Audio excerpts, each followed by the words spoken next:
আসসালামু আলাইকুম সবাইকে, আশা করি সবাই ভালো আছেন। আজকে আমি একটি গুরুত্বপূর্ণ বিষয় নিয়ে আলাপ করব। যারা বিদেশে সেটেল হতে চান অথবা নিজেরা গিয়ে আয় করতে চান অথবা পড়াশোনা করতে চান অথবা ফুল ফ্যামিলি নিয়ে ইউরোপে কোন একটি দেশে সেটেল হতে চান, তাদের জন্য এটি আসলেই গুরুত্বপূর্ণ। আমরা দেখেছি প্রায় 2025 সালে 7 লক্ষেরও বেশি মানুষ কিন্তু সৌদি আরবে কাজের ভিসায় গিয়েছে এবং এর মধ্যে প্রায় 30 থেকে 40% মানুষ কিন্তু ছিল যারা আসলে সুশিক্ষিত ছিল এবং শিক্ষার দিকটা এমন ছিল যে তারা অনেকেই ব্যাচেলর কমপ্লিট করার পরেও 30 থেকে 40% মানুষ কিন্তু সৌদি আরবে তারা কাজের জন্য গিয়েছে এবং কাজ করছে। তারা যদি একটু জানতো যে আইএলটিএস 5.5 বা আইএলটিএস 4.5 পেয়েও ইউরোপের কোন একটি দেশে সপরিবারে সেটেল হওয়া যায় বা পড়তে যাওয়া যায়, পড়তে যাওয়ার পরে তার ফ্যামিলি নিয়ে সেটেল হয়ে যায়। একটু যদি ক্যালকুলেশনে আসি, সৌদি আরবে গিয়ে সে হয়তো 30-40 হাজার টাকা বাংলাদেশে খুব স্বাচ্ছন্দ্যে পাঠাতে পারছে। তার যে পরিশ্রমটা হচ্ছে, এই ক্ষেত্রে অনেকের হয়তো ধারণা নেই কি পরিমাণ পরিশ্রম করে তাকে টাকাটা উপার্জন করে বাংলাদেশে পাঠাতে হয়। ঠিক সমসাময়িক ভাবে যদি এই মানুষগুলো একটু জানতো যে আইএলটিএস 4.5 বা 5.5 দিয়ে খুব সহজেই কোন একটি ইউরোপের দেশে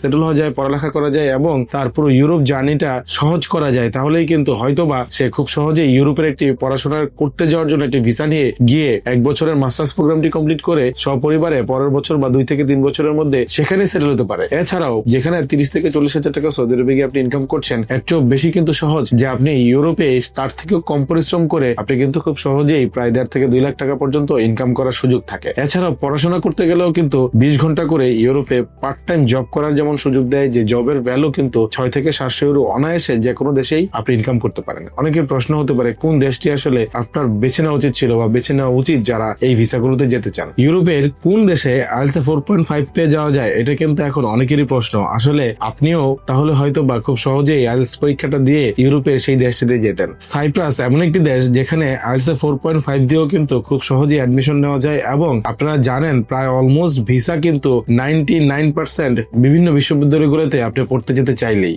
সাইপ্রাস এমন একটি দেশ যা কিনা ইউরোপের একদম কেন্দ্রবিন্দুতে অবস্থিত। কারণ বলছি এই কারণেই যে এটি মাত্র একটি ইউরোপিয়ান দেশ নয়, এটি কিন্তু খুব দ্রুত সময়ের মধ্যে সেনজেনভুক্ত দেশগুলোর মধ্যে একটি দেশ হতে যাচ্ছে। যেহেতু সাইপ্রাস ইউরোপের দেশ হওয়া সত্ত্বেও আপনি খুব সহজেই সেনজেনভুক্ত একটি দেশের ফিল পাচ্ছেন বা সেনজেনভুক্ত দেশ হয়ে যাচ্ছে। সেনজেনভুক্ত দেশ হলে আপনারা জানেন অলমোস্ট 27টা দেশ কিন্তু আপনি খুব সহজেই একটা ভিসা দিয়ে ভিজিট করতে পারেন এবং চাইলেই আপনার পড়াশোনা বা বৈধতা যে প্রক্রিয়াতে আপনি গিয়েছেন তারপর পরে কিন্তু আপনি পিআর বা পাসপোর্ট পর্যন্ত পেতে পারেন। সুতরাং যারা এত কষ্ট করে পড়ালেখা করে আপনারা সৌদি আরব বা অন্যান্য দেশগুলোতে দৌড়াচ্ছেন বা যাচ্ছেন, আমি কোনোভাবেই আপনাদেরকে ডিমোটিভেট করছি না যে আপনারা সৌদি আরব বা অন্যান্য জায়গায় কাজের জন্য যেন না। যারা কাজ করছেন তারাও কিন্তু আমাদের প্রবাসী, তারাও কিন্তু আমাদের রেমিটেন্স যোদ্ধা এবং তারা বড় বড় কন্ট্রিবিউশন বাংলাদেশের জিডিপিতে হচ্ছে ওনাদের মাধ্যমে। কিন্তু যারা জানেন না যে আসলে আপনি আইএলটিএস পরীক্ষাটা খুব সহজে দিয়েই আপনি ইউরোপের কোন একটি দেশে চলে যেতে পারেন, অথবা যারা 5.5 পেলেই কিন্তু সেনজেনভুক্ত বিভিন্ন দেশেও কিন্তু আপনারা অ্যাপ্লিকেশন করতে পারেন, আপনারা ভিসা পেতে পারেন